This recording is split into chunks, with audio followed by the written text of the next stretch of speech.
But first, could Illinois be the first state in the nation to legalize prostitution? Lawmakers in Springfield are debating a bill that would do just that and create a sex workers' bill of rights.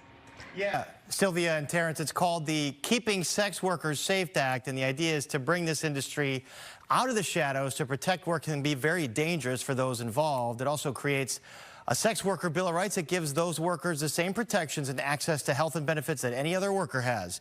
Now, State Representative Will Guzzardi of Chicago is a sponsor and says Illinois should lead the way. Adults should be able to engage in consensual sexual activity without government interference. And people who are being coerced and trafficked and forced through violence to engage in sexual activity, that's a crime and it should remain a crime. And that's all our bill does, and I think it's a really important step forward for our state.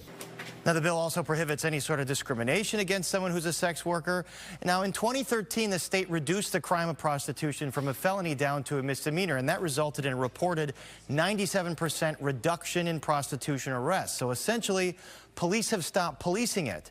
But Republicans in the General Assembly say legalizing sex work could lead to more of it and more potential exploitation of women and minors. We know here in Illinois that most people don't start in prostitution of their free will. We also know that this doesn't start as adults. The average age of trafficking victimization starts at 12 to 13 years old. I feel that if we do normalize prostitution and legalize it, it's a disservice to those people who just never wanted to be there in the first place. Now, this bill is currently being debated in Springfield, and these next few weeks, Sylvia and Terrence, will get a sense of what bills are going to pass and what bills are going to die as lawmakers are in the middle of their session. It's heating up, and they have until the end of May.